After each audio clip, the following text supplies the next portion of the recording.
So if you've been living under a rock these last few weeks, you may have missed that Jiri Prochazka will be fighting Carlos Ulberg for the undisputed light heavyweight belt at UFC 327. And this is an amazing fight, and I just can't wait for Jiri to go out there, chin Ulberg, and regain that light heavyweight title. Just jump on the mic and just start saying, he's going to show his boys something very special tonight. But that's not the main takeaway from this announcement.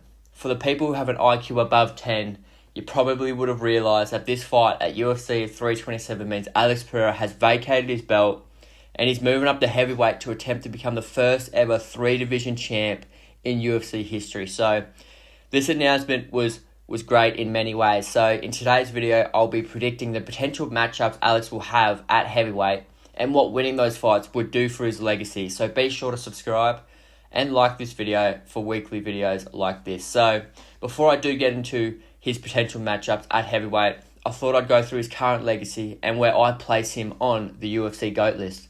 It's crazy to think that Alex Pereira joined the UFC in September of 2021 and has already put together an all-time career. At middleweight, his UFC record is 4-1 with a KO over Sean Strickland, and that win has aged very well. Obviously, Sean went on to become the middleweight champion, beat Israel Adesanya, had a razor-close fight in the first one against Dricus du Plessis, and just recently beat Fluffy Hernandez. He has a win over Ramavov, who's the current number one contender, could be fighting for the belt next if they don't go Strickland. So Strickland has beat everyone in the top 5. So KOing him, someone who is a great defensive striker, that's an amazing win. He's also 1-1 against prime Israel Adesanya, who was on the verge of becoming the middleweight GOAT at the time, and he was able to KO him as well. So his middleweight record, very good, but his light heavyweight record is even better. He's 6-1 with wins over Jan Blachowicz. He beat Jiri twice, which is aging incredibly well, considering Jiri has only ever lost to Alex Pereira in the UFC. And it's going to age even better when he goes out there and he does chin Ulberg and become the light heavyweight champ again. He also has a win over Jamal Hill, Khalil Roundtree, and is 1-1 with Big Gane. So in his UFC career, he has beaten 6 former champions. So for me, that resume puts Alex Pereira at 7 all-time on the GOAT list. And it's crazy to think that he's done that in less than 5 years and in his late 30s. But now, after clearing out the light heavyweight division and vacating his belt to fight at heavyweight, I believe Alex Pereira could be just one win away from becoming the UFC GOAT, in my opinion. So I think there's 3 possible matchups we could see Alex Pereira have at heavyweight. The first potential matchup, and I think the most likely, is going to be a fight for the interim heavyweight championship against Cyril Gane.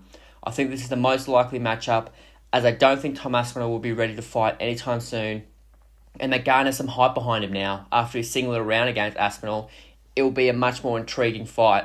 Without that one round, no one would give Cyril Gane a chance against Aspinall or a chance against Pereira. But now that he showed that he is capable, there will be some hype behind this fight. But I do think Alex Pereira will win this fight just because he's just a far better striker than Cyril Gane. But I don't think this fight would put him as the UFC GOAT. I think it would put him top 3 all time, but I don't think it would be enough to make him the GOAT. It wouldn't be for the undisputed belt. He would have 2 undisputed belts and 1 interim championship belt, but I just don't think that's enough to make him the GOAT. But if he was able to beat Aspinall after that, because that would be the next fight, obviously, because they want to unite the belts, that would 100% make him the GOAT. The next possible matchup is a fight against Tom Aspinall, but I think it's very unlikely as he has just undergone double eye surgery.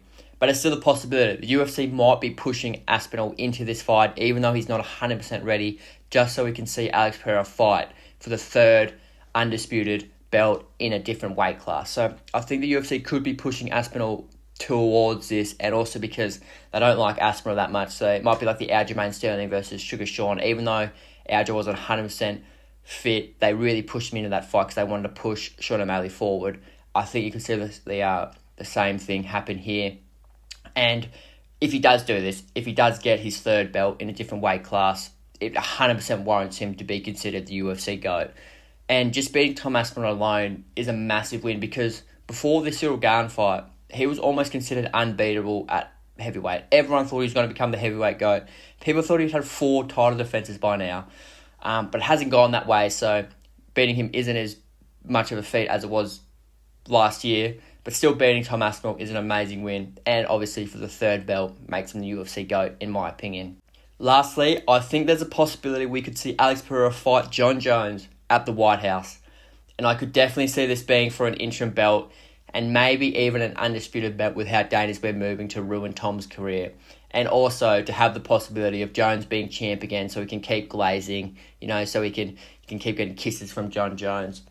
But in all seriousness, this fight is very intriguing, and to be the only guy to beat Jon Jones is amazing for the resume. But I just can't see them making this fight not for a belt. I think Dana will want Alex Pereira, if he's fighting at heavyweight, to fight for a belt in his first fight, just so we can have that intrigue to the fight. Can Tom Aspinall become the first guy to have 3 belts in 3 different weight classes? Could be for an interim, but I can definitely see a world where he makes it for an undisputed. Just because that would make this fight massive, because it's also against Jon Jones. It's at the White House. It could be the biggest fight of all time. But I'm still unsure if this would make him the UFC GOAT. Definitely top 3, but I'm not sure I could jump him to the GOAT, just because Jones has been out of the game for a while. His last legitimate fight was against Ciryl Gane. And look, Ciryl Gane looked like he was throwing that fight. And I think that was in 2023, maybe. Yeah, but even 2022. I can't remember. It's been that long since he fought Ciryl Gane. And obviously he did fight Stipe Miocic, but that wasn't a proper fight. Miocic was like 45 years old. So Jones has been out of the game a long time.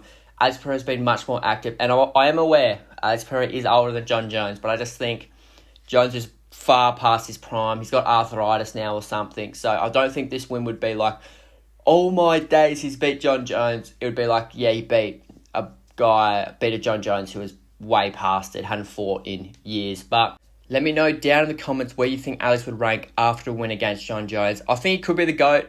If it's for an undisputed belt, I could definitely say he's the GOAT. But if it's not, I don't think he'll... Top 3. I think I'd make him top 3. But let me know what you guys think. So, those are the 3 matchups I could see the UFC making. I just can't see them risking him fighting someone not for the belt. Like fighting a contender in the heavyweight division, like a Volkov or a Blades or someone like that. Just at the chance he loses and all that hype's gone. And what does he do from there? Does he go back down to light heavyweight, fight Jiri? It would be a big fight. Or fight Ulberg. So I just can't see them risking him fighting a contender and losing or being smudged or just the weight, them just being able to lay on top of him. Even though I think he beats all the contenders. I think he beats everyone in the heavyweight division. Even Tom Aspinall. Close fight. It does seem like a nightmare matchup for him with his speed and his ability to just grapple and stuff like that. But I just think his takedown defense is so good. And Aspinall's striking kind of got exposed in that Ciryl Gane fight that if you stay at range, you can hurt him a bit. But it would be a tough fight, the Aspinall one, but I think he beats every single guy in this division. But I just don't think they're going to risk it, making him face a Volkov in just a heavyweight bout. So that's going to wrap up this video. I hope you guys enjoyed. I'm super excited to see what's in store and what Alex can achieve at heavyweight. But I'm also excited for the Jiri fight for the light heavyweight belt. So be sure to subscribe to this to the channel, like this video, and I'll see you guys in the next one. Have a good rest of your day.